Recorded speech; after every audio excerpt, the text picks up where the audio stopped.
Today's Saturday, January the 9th, 2021, and it's another day where I can show you why it makes so much sense to record your thoughts if you don't want to get, disentangled from the pursuit that you're on of success and get sucked into some type of impetuous decision that can completely cripple your life. That's what a journal did for me while I was in prison, and now I can see that I'm holding it upside down. So I will turn it this way and tell you, if you really understand how to define success in your life, and if you learn how to really articulate the goals that are going to take you from where you are to where you want to go, you are going to achieve a higher potential. Every single day, this course gives you some challenges, some critical thinking exercises, some communication skill building techniques. That's a bad sentence. Let's just try some techniques to build your communication skills so that you can become more effective in building your life. And in communicating that today, I want to take a look at, first of all, just the annotation that I would have had for January the 9th. I started filming this video. I generally say the time, as you can see on the top, at 7:49 on Saturday morning, January the 9th, 2021. So I would have been writing that right here if I were in prison, what I am doing. And then I could look and just get a caption of what I'm going to learn from these lesson plans that I offer in here. And it just says the best business leaders get very clear on what mission they are striving to achieve. They communicate that vision to the shareholders of the company. And it's how they define success. Then they lay out a plan showing shareholders what to expect. That's how they document their strategy. With regular communications to shareholders, the business leaders invite their shareholders to hold themselves accountable. So why I'm presenting this is because one of the lessons that I really talk about throughout this course is to become the CEO of your life. Think like a CEO. Meaning, I have got to define success for me. I have got to document the strategy. I've got to create tools, tactics, and resources, and I have to hold myself accountable. Well, while I am doing that, I've got to be thinking about what lessons have I learned from leadership throughout my life. And one of the lessons that I would recommend that you learn, I just happened to write about this yesterday in some of my work, was frequently I refer to the philosophers that really inspired me through prison, or the poets that really inspired me from prison. And I remember when I was locked inside of the penitentiary in Atlanta at the very beginning of this journey, where I was staring down a 45-year prison sentence, I remember reading the story of, it's a trilogy called Oedipus Rex by Sophocles. And I'm going to try and paraphrase the story right here to show you how lessons from 2,500 years ago still apply to our life today. And they apply to this lesson that I am suggesting each of us follow as we move through this really kind of unprecedented time in early 2021. And here's the story that Sophocles wrote about in the trilogy Oedipus Rex. There was a king. His name was King, and I'm going to get the Greek pronunciations wrong. His name was King Laetius, I think, and he was married to Jocasta. And together they had a baby, and that the king, wanting to find out what the future of that baby would be, went to speak with an oracle. And to his horror, the king learned from the oracle that the baby was destined to grow up and kill his father and mate with his mother. And being struck by this terrible projection of what was going to be the future of his son, the king decided to save his family by tying the child's feet together, and then he gave it to the mother, Jocasta, and said, "You've got to kill this baby. Otherwise, the baby is going to grow up and kill me, and he's going to mate with you." And the mother, not wanting that, but didn't have the courage to kill her baby, gave the child to a servant. And this told the servant to kill the baby. Well, the servant took the child, put him on top of a mountain. But the mountain, while he was on top of the mountain, a shepherd found the servant. He discovered that his ankles were bound together, and so he had a swollen foot. And so that's why they named him Oedipus. Oedipus, apparently in Greek, has something to do with swollen feet. Then the shepherd took the baby Oedipus and gave him as a gift to King, I think it was Oedipus or something along those lines. And bear with me, you're going to see the analogy here. The king and his wife, I think it was Mariope, raised Oedipus to be their own son. But later, Oedipus learned that he wasn't really the biological son of the king and the queen. So he went to the Delphic oracle and he asked them, who are my real parents? But rather than answering the question, the oracle said to Oedipus, you're going to kill your father and sleep with your mother.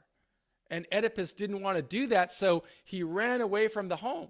And when he ran away from the home, he's going on his chariot to the kingdom of Thebes. And while he is there, he comes into contact with this old man who happens to be the king of Thebes, Latius, and his servants. And Oedipus and the king, not knowing that Oedipus is his real biological son, and the king not knowing, they get into a fight, into an argument. And when the king tries to strike Oedipus, Oedipus kills him. And so there goes the first prong of the prophecy. Then Oedipus goes and he solves a big problem, which is another whole great tragedy thing of satisfying the riddle of the Sphinx.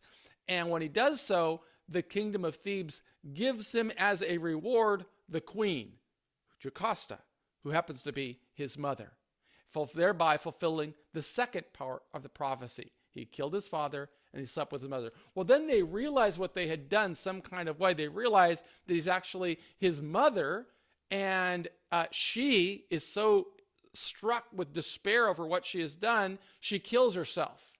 And Oedipus is so sick with despair over what he had done, he gouges out his own eyes and he lives the rest of his life blind. So what's the moral of the story is that sometimes we make decisions, we have fate, and sometimes we make decisions through the course of our life, we cannot escape our fate.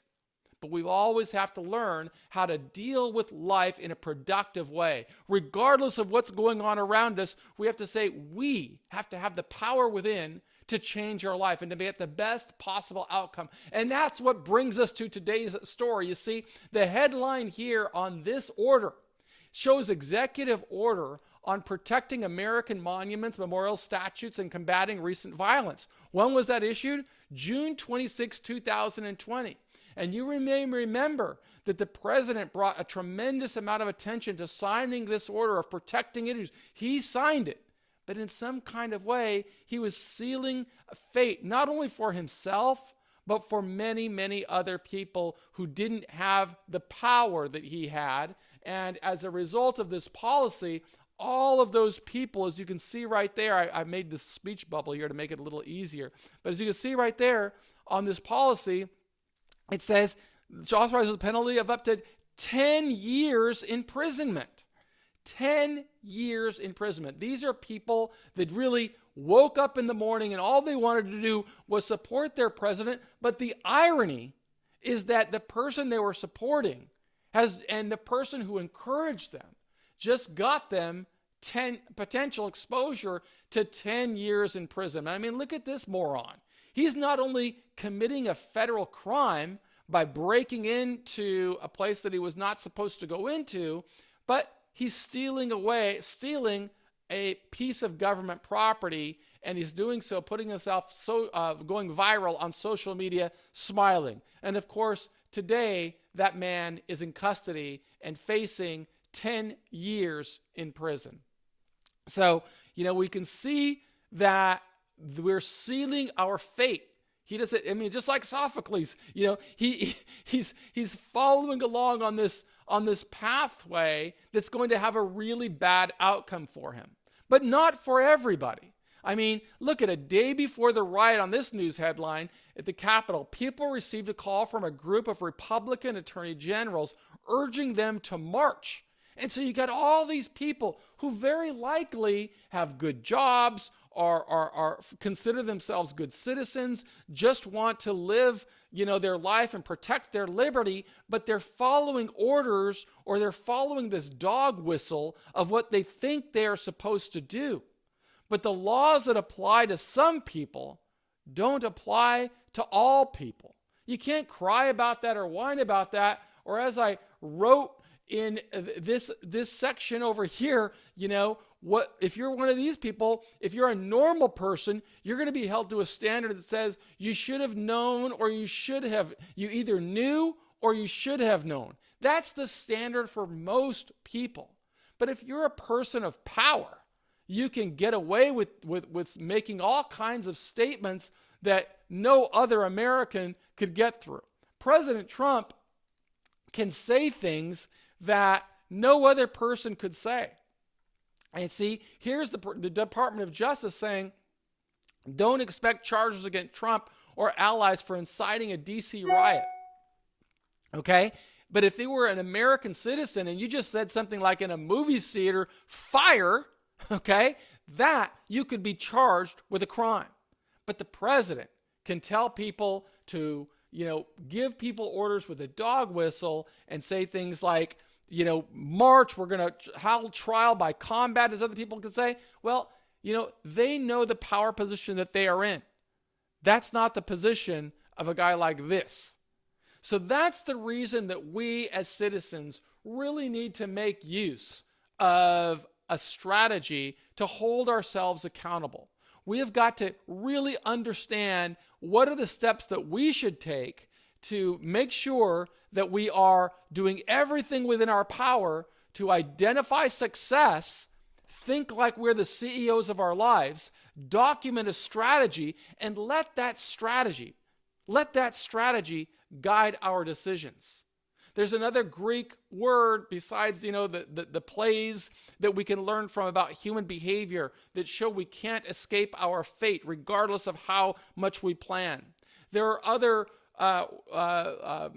works of Greek art and the humanities that talk about rhetoric, where a skilled orator like the president can use logos, pathos, and ethos. Logic to incite us, pathos, our character of the community, and ethos, our emotions, and we can whip people into a frenzy.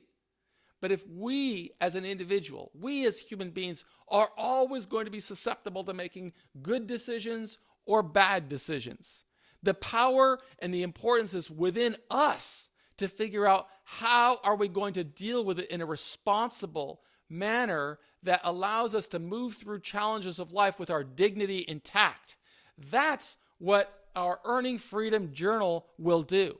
It will help people really think more strategically and more deliberately by helping those people develop their skill set, develop their mindset, develop their vocabularies, develop their ability to use language, but most importantly, it will help them become more disciplined. It will help them stay on track and stay focused. And, I write about the entire journey of how I got through 26 years in prison in this book, Earning Freedom. And if you're going through facing a challenge with the criminal justice system, you've got to be thinking, how can you control your life? I make no position whatsoever politically on right or wrong. What I'm talking about, how do you become the master of your own destiny? How do you become the CEO of your life? So that regardless of what's going on in external forces, you're never marching along in a herd mentality, exposing yourself to the troubles of a federal crime just because you fell off track. A good journal, a good discipline plan will help you become the success as you define success. And that's why I wrote this product. And that's why we make it available on our website's store so that anybody who's going through a challenging time can start thinking, what can I do? Today is January the 9th. It's now 8:02 in the morning, and it's time for me to get back to work. But I definitely wanted to share this message with anybody who's tuning in. If you haven't subscribed to the Prison Professors program yet, please do so. What you're going to find is some really ideas on how to live a disciplined, deliberate life, regardless of what's going on around you. You've got to define your own success, and you can find those through our daily videos here. Be well, and please subscribe.